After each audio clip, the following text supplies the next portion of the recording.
And then when they were pushing masks, he admitted that he basically had lied about that. And the hair on the back of my neck stood up. And I thought, nobody's going to believe them about anything now. Welcome to Real Clear Politics on Sirius XM for Friday, April 18th. I'm Andrew Walworth, and I'm joined by RCP co-founder and president Tom Bevan and Washington Bureau Chief Carl Cannon. Gentlemen, let's start with Ukraine. Secretary of State Marco Rubio told reporters in Paris today that Donald Trump is ready to, quote, move on if there is no progress in the peace talks. Within the next few days, the missile attacks on Ukraine have continued, including one today. So, Tom, what do you make of the secretary's statement from Paris? He seems frustrated. I mean, you mentioned they've been doing, 87 days of senior level negotiations with the sides in this conflict. Remember, Trump said he could end this in a day during the campaign, that this would be an easy deal. He'd be, as soon as he got in, he'd be able to bring it. Well, it hasn't worked out that way. It's actually much tougher than Trump and the Trump administration had assumed that it was going to be. And they've had trouble with the Ukrainians. They've had trouble with Vladimir Putin and the Russians not sort of, getting to the table. And so I think what Rubio is, he didn't explain what move on meant. So we don't really know what that means. But we do know that the administration is very frustrated with the pace of these negotiations and their inability to get these guys to the table. And they might just pull the plug on the whole thing if they can't make some progress here in the next few days. Yeah, Carl, what do you make of that? And, another thing that Rubio said on the tarmac there was he said, it's not our war. So when they say we may move on, what exactly are they moving on? From peace talks or from supporting Ukraine or what? Well, today's Good Friday, so it reminded me of Pontius Pilate washing his hands. I mean, so I couldn't help it. It's not our war. No, it never was our war. It's Ukraine's war. Russia invaded Ukraine. President Donald Trump has basically misstated the facts of that. That's the original fact here. Did the Biden administration botch the diplomacy leading up to it? Perhaps. But, Trump kept saying over and over again, he'll probably say it tomorrow, this war never would have started if I was president. There's no real evidence for that, but okay. But he said he could end it. Tom points out, he said it would be easy. And I'm on record saying I never thought this was going to be easy. And I don't know of a single statement, Andy, correct me if you know better. Vladimir Putin has never indicated that he was willing to do a peace deal with the United States brokering it.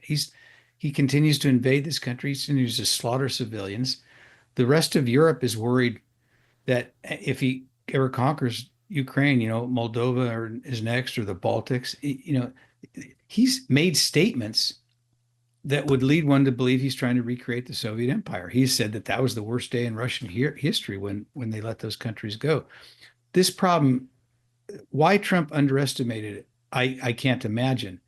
But if he just walks away from it, I think it'll be his Afghanistan. It'll be like what, how Biden, Joe Biden's popularity never recovered from that debacle in Afghanistan of that withdrawal, leaving all those weapons and all those people behind and the deaths at the airport. And, this Rubio says it's not our war, but Trump basically said he could handle it. He took it on. Nobody asked him to do that. He did that. And so I don't think walking away is the problem, but is the solution. But then again, I'm not sure there is a solution. I'm not sure Russia wants to be a legitimate partner in peace talks.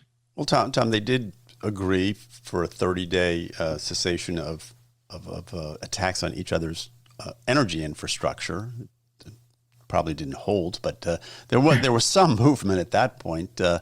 But you were looked like you were about to respond to Carl, so maybe I should just let you.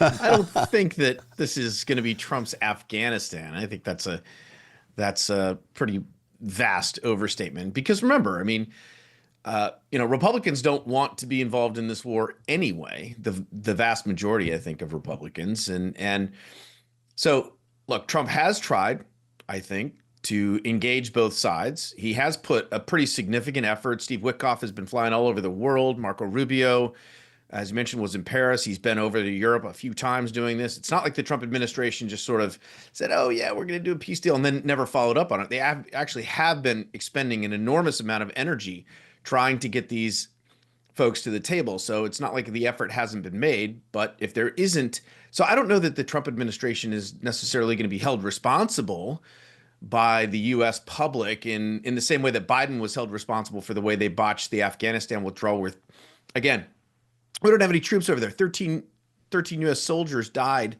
and that was a complete debacle. We're not going to experience anything like that. Now, we'll see what happens if we do walk away. There could be some potential fallout depending on what happens, but I just don't. I think Carl might have been overstating the case. All right. I think I'm understating it, actually. All right, guys, I want to talk about Senator Van Hollen because he's the senator from Maryland. He went down to Salvador. He met with Abrego Garcia, and he posted a picture of the two of them on social media. The White House responded by posting that picture side by side with one of Donald Trump meeting with Patty Morin. She's the mother of Rachel Morin, who was murdered in 2023 by an alleged fugitive from El Salvador. The caption, the White House put it on the two pictures, "We are not the same." Carl, what are the politics here? Is this smart politics on the part of the Democrats? Well, yeah, I don't know. It's next level constituent service. I'll say that. Well, I think that the White House, people at the White House, and I think Tom will agree with this, they think they're winning the argument. I don't necessarily agree, and Harvey Wilkinson doesn't agree. He's the appellate court judge appointed by Ronald Reagan. If you ever think that the aging process isn't capricious, he's 80 years old, Harvey Wilkinson. He wrote one of the most beautiful opinions I've ever seen, and I used to cover the courts for years. And he's basically beseeching the president and the attorney general to obey the court orders, which they're not doing. And that's the larger picture here. The White House wants to talk about victims of crime from these illegals that the Biden administration let in the country. Fine. That we should talk about that. We should talk about more about it. And the Democrats should quit lying about it. But Abrego Garcia, he didn't kill this woman. And so, it's a little bit of misdirection in my view. Tom, you see it that way? Well, I think they drew quite the contrast, the White House. And I think they do think they're winning. I mean, this story has evolved, and it has gotten, I think, a little bit more complicated for the Democrats. The further this has gone on, the more you've learned about Abrego Garcia and some of the stuff that the administration has released, his stop in Tennessee, the domestic case that his wife filed against him, and the fact that, some of the detail. I don't think this has been 4D chess on the part of the administration, but it's almost like they've fallen into the trap. I mean, here's Chris Van Hollen flying, mobilizing, going all the way to El Salvador to sit there and get his picture taken with this guy. And, Democrats think that that's somehow a win. Meanwhile, they haven't shown any interest, never showed any interest in flying to Israel to get any of the U.S. hostages who were actual U.S. citizens back. This guy is not a U.S. citizen. Remember that. I mean, he had deportation orders against him. He's been in the country illegally since 2011. And so as all of that stuff has sort of come out, I think it has gotten a little bit worse. But to Carl's point, there's still, we still have this issue with the courts and are headed toward perhaps a constitutional crisis. I mean, we'll see, but the administration gives no indication that they are, they filed this appeal and they were rebuked by a judge yesterday. And so I don't know where that leads us, but as far as the politics of it go and the PR of it go, I suppose that depends. I think Democrats, they may think they're winning the PR battle here, but certainly the Republicans think that they are holding their own, if not winning over independents based on the way this case has developed. Yeah. All right. Well, guys, we're going to have to take a break. You're listening to Real Clear Politics on Sirius XM. I'm Andrew Walworth. I'm here with Tom and Carl. Don't go away. We'll be back right after this. Welcome back to Real Clear Politics on Sirius XM. I'm Andrew Walworth, and I'm here with Tom Bevan and Carl Cannon. And Carl, tomorrow we commemorate the 250th anniversary of the first battle of the Revolutionary War. It was the Battle of Lexington and Concord. How will you be observing it, and what should Americans be thinking about? What they should be thinking about is 250 years ago, we broke from the British. And we weren't a perfect country then. We're not a perfect country now, but we knew we wanted some freedoms that were being denied. My people weren't in this country yet, but freedom of assembly, freedom of speech, freedom of press is one of the causes. Freedom of, taxation, no taxation without representation. And in the case of these battles in Massachusetts, the freedom to bear arms. This was the colonials were told they couldn't have weapons. Well, they wanted their weapons. And I don't know if they still do it in school. Andy, Tom, did you guys have to learn Ralph Waldo Emerson's great poem? Yes. If you were in Connecticut, you had to learn that one. Okay. For sure. If you're in New England. I will see if I can remember off the top of I memorized it in school. The first verse, probably all I remember. By the rude bridge that arched the flood, their flag to April's breeze unfurled, here once the embattled farmer stood and fired the shot heard round the world. Very good. Nice, Carl. Yeah, right. Tom, any thoughts on this auspicious day? Well, listen, this is going to be the celebration that's going to take place during Trump's administration. And this is part of it. Look, on one hand, you think about it, 250 years is not a very long time in the grand scheme of things when you look at the age of. So it's a reminder of how young our country is relative to other cultures and civilizations in the world. But look, it's an important. I think America can, especially in this time, as we're as divided as we are, as tribal as we are, as nasty as our politics has gotten, to go back to sort of the original founding of the country, where these battles were fought. Paul Revere. I mean, this is part of our heritage. So I think it's good. It's good for the body politic to go back and focus on this and relearn it or learn it for the first time if you're not aware of some of the details of it, and really take pride in our country and the founding of our country. As Carl said, we weren't perfect then, we're not perfect now, but this was a seminal moment in the establishment of our country, and it's one worth spending a little bit of time celebrating. Yeah. Well, I think I told you guys briefly before, but I have a little story about this that from my life. Believe it or not, I was at the 200th anniversary of this, the bicentennial year, 1975. Believe it or not, I was there. I was a college kid. There was a People's Bicentennial protest that was organized by a guy named Jeremy Rifkin, who people may remember. And he was a Tufts graduate. I was a Tufts student. A bunch of us from Tufts went there, including my buddy Mark McGee, who was one of my best friends in college. And we went there for this, being good sort of college leftists, I guess, at the time. And I was so disgusted by the activity of the rabble, and impressed by the reenactors who came out, because this went all night. So in the morning, these reenactors came out and reenacted the whole thing, that it put me on a different political path. What were they protesting? What was It was, we were protesting taxes. I think it was that we wanted them to tax the rich, as I recall. I think it was an economic thing. Occupy Lexington and Concord. It's sort of lost to history. But anyway, it did put me on a different political path. I do remember that. Anyway, it is time for a new segment, which we started last week. People kind of dug it, so we're doing it again. It's called... You can't be serious, man. You cannot be serious. I love that sound clip. It's the best clip. Tom, you want to start us off? What's your You cannot be serious this week is Bernie Sanders. We got a report this week that Bernie Sanders, this is not a joke, right? This is real. I sounded like Joe Biden there. In his fighting the oligarchy tour that he's been on, flying around the country, has been flying private. And we talked about, Alexandria Ocasio-Cortez flew first class, which was, not a great look if you're trying to be a woman of the people. But to be even worse, to have a private jet and spend $221,000, according to a report by the Washington Free Beacon, to fight oligarchy, one private jet trip at a time.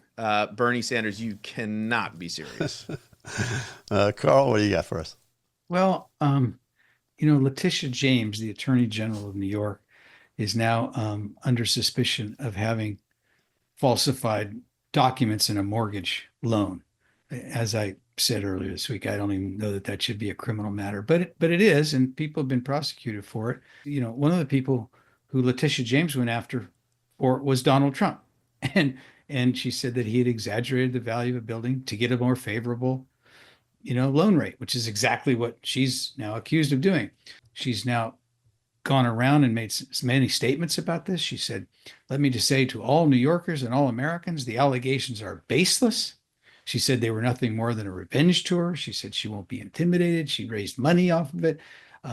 She said, "You know me, I won't litigate in front of a camera." Of course, she did plenty of attacks against Donald Trump in front of a camera while she was running for office. All I want her to do is to deny that she did this and say that she didn't actually commit this crime and show people the evidence. Because if she did this, she's going to have to resign. So Letitia James, these are what's called non-denial denials, and you cannot be serious. All right. Well, mine is the president, believe it or not, who was on the news last night, said, and this was the quote, he said, "There was a chance that the money from tariffs could be so great that it would replace the income tax." And then he said, in the old days, about 1870 to 1913, the tariffs were the only form of money. I don't know what he means by that. And that's when our nation was relatively the richest. So a little bit of research today, the federal government receives about $2.2 trillion in income tax from individual Americans. We import about $3.8 trillion worth of stuff. So you need a tariff rate of about 60% on everything. It would raise prices for everything that you buy. It would be terribly regressive. It would take an act of Congress. So as much as I hate to say it, Mr. President, you can't be serious on this one. Anyway, I think that's our program, although it's Easter weekend. Carl, any plans for Easter we should know about? Well, I'm going to go to church. I hate to be one of those people who goes on Christmas and Easter, but I'll be there Easter Sunday morning. Tom? We have my oldest son is getting confirmed in the Catholic Church. So we're going to be doing the Saturday night Easter Vigil. And I was at the church for Holy Thursday last night, and he got his feet washed by the pastor. It's a special time, and we are right in the living through it. Wow. Terrific. Yeah. Well, I have two of my daughters are home with us this weekend. One of them is off on a trip. So a little bit different. We usually have the whole family together. So we're missing one part today. And tonight, I do play in a band. I'm playing a gig tonight. You're playing tonight? I'm playing tonight. A Good Friday jam session? Good Friday session. Can I say one other thing, you guys? We all had these children, and we did Easter egg hunts when they're little.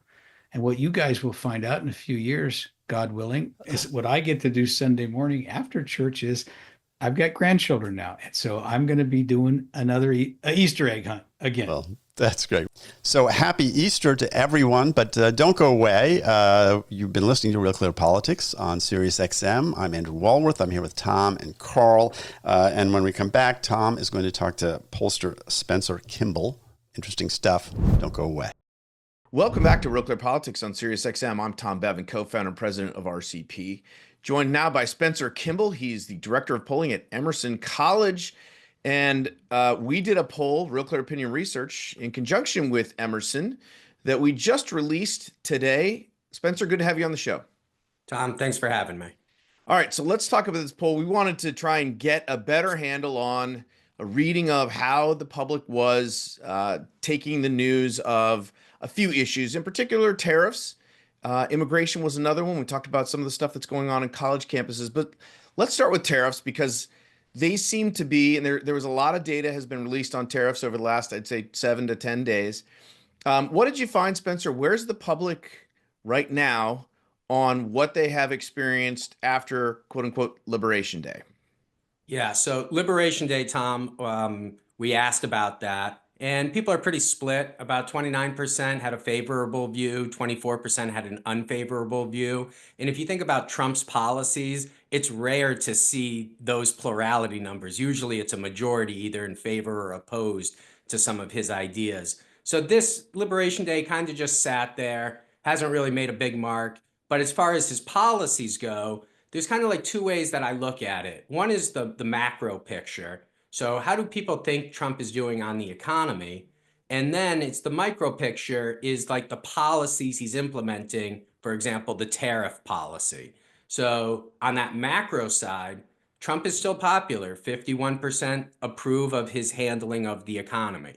Now we get into some of the policies within the economy, and particularly on the tariffs. 59% there disapprove of the tariffs.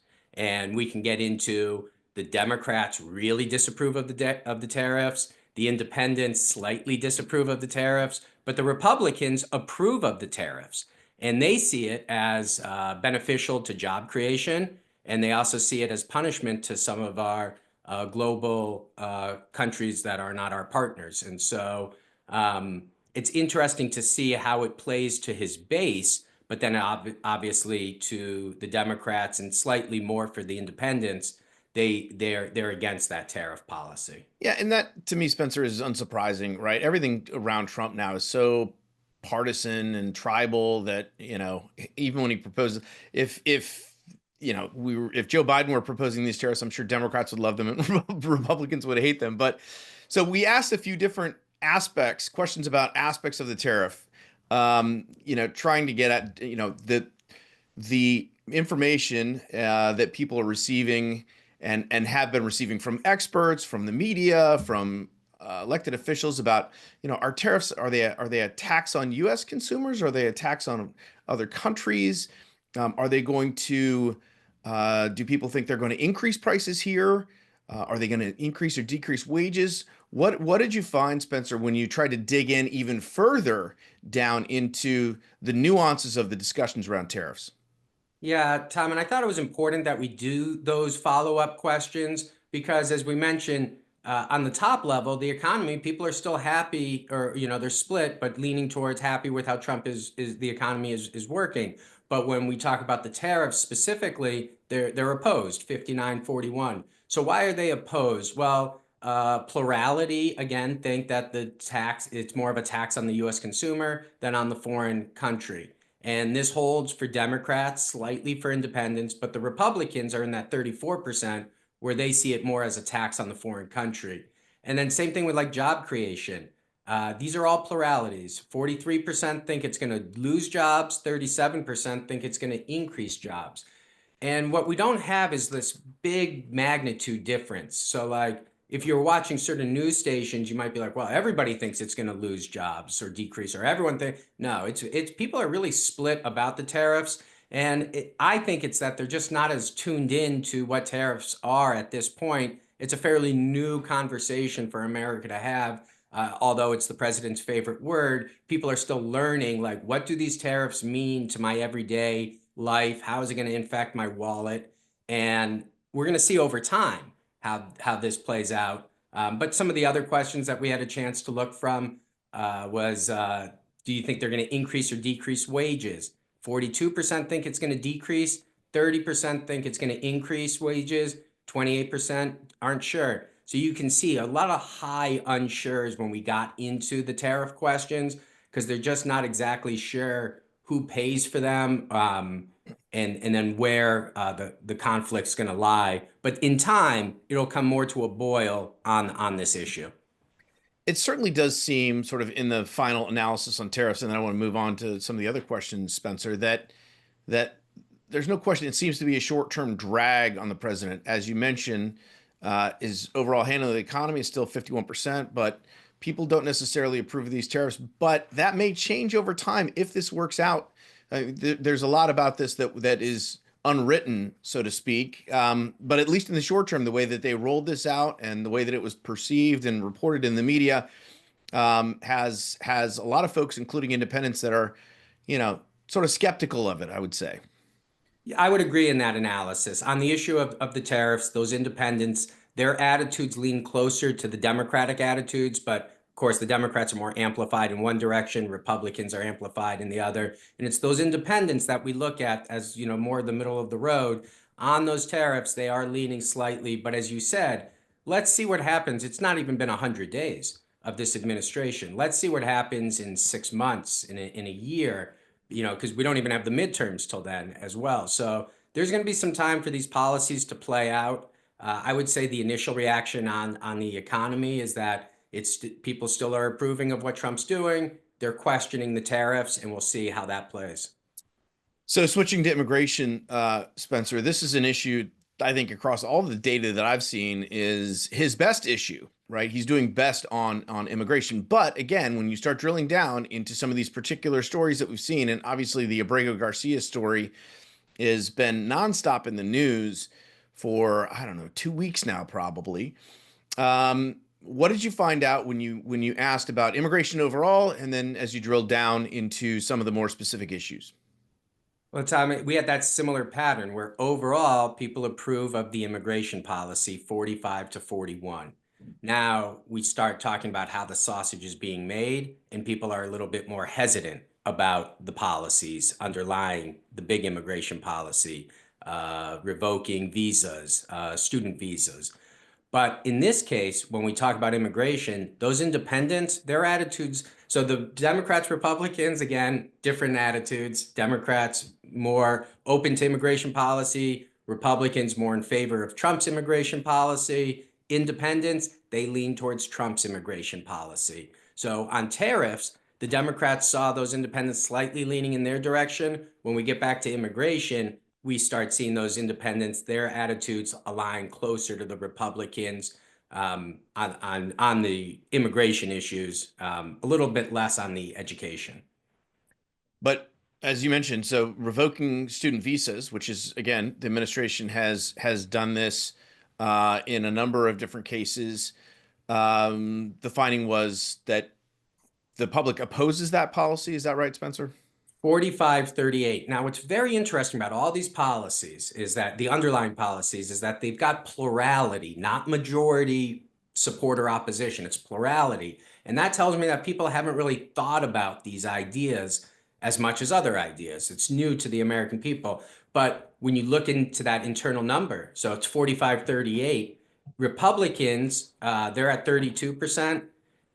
Independents are at 38%. It's the Democrats at 66%. So that's why I say the independents line up closer to the Republicans. There's a 6-point difference between Republican and independent attitudes. When we get to those Democrats, it's a 28-point difference between Democrats and independent attitudes on the visa protection, and even in on some of the other immigration policies that they're handling. So when you talk to Democrats, they're going to be opposed to the immigration.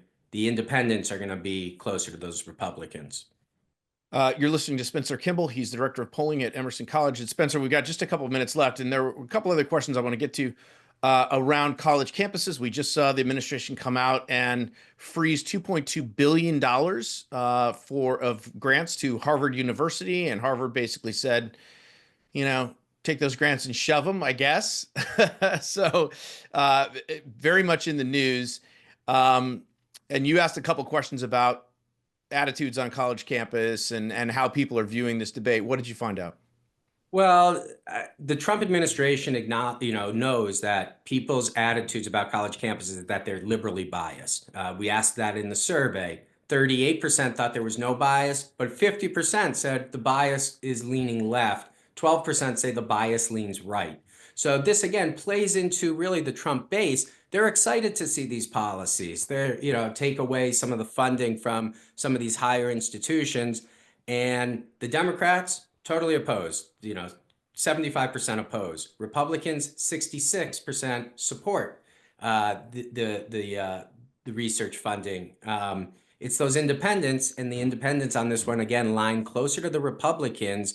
They're a 13-point difference than where the Democrats are. So it's interesting to see how those independents are going to play out as these issues come to a boil. But when we start to look into some of that underlying data, there's some policies where those independents are leaning towards the Democrats, particularly on the tariff issue. When we got into the immigration, we saw a kind of change. And then on the research side and the funding at the colleges, the independents, they're in line that it's a liberal bias, but they're more split about stopping that funding, while the Democrats don't want to stop the funding and the Republicans do.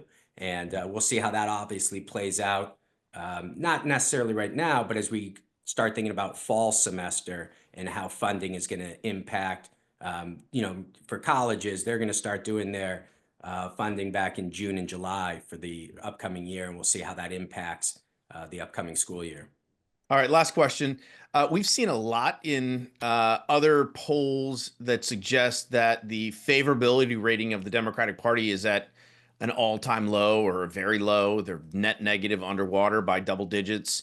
And yet, Spencer, you found in the generic congressional ballot, which is the question that all pollsters ask, if the election were held today, would you vote for the Democrat or the Republican? No names attached. You found, and other people have found, if you go look at our RealClearPolitics average, this has been mirrored in other data that has been come out over the last few weeks.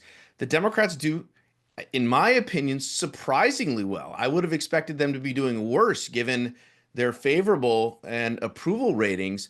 What did you find here, and why do you think that is? Well, I think the biggest thing that we found in the 2026 ballot test is a realignment of voting that mirrored closer to 2020, 2022 than what we saw in 2024. And what I mean by that is that the younger vote, the 18 to 39-year-olds that were leaving the Democrats, they're back, but like a plus 10. It's not like it was during the Obama years where there was like a plus 25 of that younger vote. But they seem to be, even though they give Trump a positive approval rating, they're saying they're going to vote for the Democrat. The group that I'm also looking at are those 70 and older voters. They're really a new swing vote. They come from the Biden group, and it seems like it's a little bit of a Bernie camp, these older voters. Now, they really dislike Trump, but they're generally voting more Republican. So we're going to see, will they vote against, the Republicans, or do they line up? Because the 50-year-olds, the 60-year-olds, they're going to be plus 15 Republican. Do those 70-year-olds buck the trend, or do they continue to support the Democrats at a higher rate than they've done in the past? But obviously, we're still a couple, about 18 months away. Still, we're going to look at yeah. Jersey. We got Jersey and Virginia gubernatorial elections to use as benchmarks come November. But to your point, you would think with the Democrats really not on message that maybe their chances would be lower. I always, look at historical numbers as well. Incumbent presidents win during presidential years, and they lose during midterms. So the deck is stacked against the Republicans to win these seats. But they do have a couple that they can lose and still hold the majority, like they did in 2024. So we'll see if that's the case, or if opinions change. Because if these tariffs come around and people don't have a negative attitude, I would expect Trump's attitude on the economy, people's attitude on that to improve, and that would likely improve his overall. But we'll obviously see if there's that association where he'll be able to use his popularity in some of these congressional races. All right, we're going to leave it there. Spencer Kimball, Director of Polling at Emerson College. Spencer, thanks for your time. Appreciate it. Thank you, Tom, for having me. All right, we're going to take a quick break, and we'll be right back with more Real Clear Politics on SiriusXM. Don't go away. Welcome back to the show. I'm Carl Cannon, Washington Bureau Chief, Real Clear Politics, talking now with Kathy Warren and Ann Welty. They comprise our copy desk team. Kathy, did I use that word right? Comprise? Yes, you did. Thank you. and they're gonna join us. It's gonna be a regular feature. We toyed with calling it, From the Heartland or something like that. I don't know what we ever settled on, but Kathy lives in Arkansas, and Ann's from Texas, and Texas is kind of, ground zero for what we want to talk about today, which is the measles outbreak. And I'd like to start with you. Is there a fear, especially in Texas, that these been isolated cases, but that this is going to be an actual outbreak that gets out of control? I think this is an instance of if you're online a lot or chronically online, you're very afraid. In my daily life, in the people I interact with, this is not something we discuss. That doesn't mean people aren't quietly afraid of it, but my perception and my experience is that this is very much an online fear. Not that it's not real, but heavily discussed online, not regularly featured in my personal life. However, I have kids who are not vaccinated, and I am taking them this weekend to get their measles vaccine. So okay. it is real for me. Well, this is a thing. Kathy, I want to ask you about this because, measles, you and I are the same generation. And, we thought measles was gone. We thought it was wiped out. And I was asking, father, did I ever get the measles? He said, no, but we had the measles vaccine came out when we were kids. Did you get it? Do you remember this? Did you get measles? I got measles. I was one of the unlucky ones. When I was 4 years old, contracted a serious case of measles. I grew up with the story that the doctors told my parents that I would either die or be brain damaged, which my brothers loved to cite in years following that. Well, we know which one happened. Well, I can attest to our listeners, and if you're watching this on our podcast, Kathy's not only not brain damaged, she's one of the smartest women I know, and she saves me regularly from typos, mistakes of fact, bad syntax, and all kinds of other things. And all our other writers too. So measles didn't get you, but it was a fearsome thing. It wasn't like polio or something, but people would say you'd go blind, you'd have brain damage, and it killed children, and it's killed a couple of children so far. Let's talk about vaccine hesitancy. So Annie, you say you're getting your kids vaccine, but not everybody is. What are some of the factors? We see, you say it's an online thing, but occasionally the cable networks, especially the left-leaning ones, will scare the bejesus out of people. And they make it sound like there's a huge cohort of people who are afraid of getting vaccines. It's not a huge number, but it's significant. Let's talk about what are some of the reasons people are vaccination hesitant.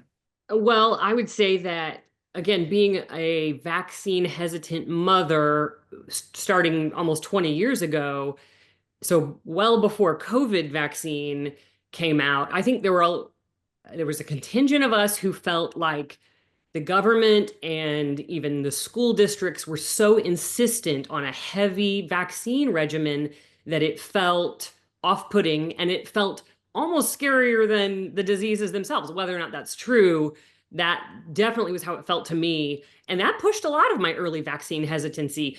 And I will say a lot of mine was concern about early vaccines, developing brains. My kids have had some vaccines. This is one that 3 of them have not had. But I think, to borrow a phrase from Family Guy, the government and big pharma kind of insist upon themselves. And you're not allowed to ask questions, or you're just asking questions. And that is frustrating as a mom trying to take care of her kids and do what's best for them. Well, there was this huge thing. It's still going on. It's a big story, has been for 20 years. People, and Bobby Kennedy Jr. was one of the people promoting this idea that the rise in autism is not caused by increased screening or increased testing or some other environmental factor, but by childhood vaccines. And this science turned out to be wrong. The original paper, misread the data and then misrepresented it later. And people were off and running. And, we live in a society where people don't like to admit they're wrong. And so this stayed in there. But even if apparently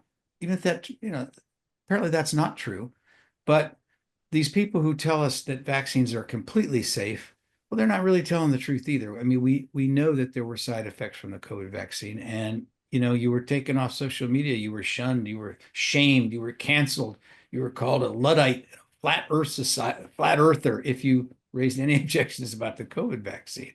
And I think, and then it became politicized. And I hope the measles vaccine doesn't get politicized. Kathy, do you see any evidence of that? I see evidence of politicization across the board with vaccines. And I think one of the big problems is, and we just had 2 cases of measles in Arkansas in the last week. They were our first.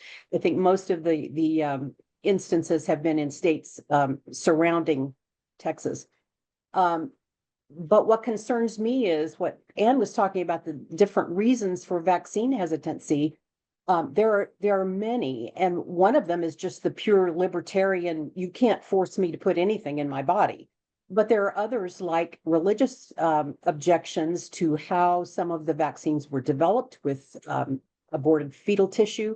So when you're dealing with a whole slate of different reasons for hesitancy, you have to have a plan to approach all of that. Not, you can't just say, well, we're going to tackle this hesitancy. You have to look at why people are worried about it. And part of that does include what's happened recently with the COVID vaccine. You're listening to Kathy Warren, Chief Copy Editor at RealClearPolitics, and Ann Welty, who's her deputy and also helps on the RealClear investigation site. I'm Carl Cannon, Washington Bureau Chief. Kathy, you mentioned the libertarian, the real libertarian argument, I would say, isn't so much you can't tell me what to put in my body, is that it's not the not wanting the vaccine, it's the government forcing people, if you're going to enroll in school, if you're going to be in the military, you have to have this vaccine. But that's not the same thing as being suspicious of the vaccines themselves. And, I remember this. People don't remember this. Did you get the polio vaccine in a sugar cube like I did in California, or was it a vaccine when you got polio? I have the scar on my arm to prove that I got okay. the injectable one. Well, when that vaccine rolled out, there was a mistake. There was a contaminated batch, and like 1,400 people were harmed, and many people died.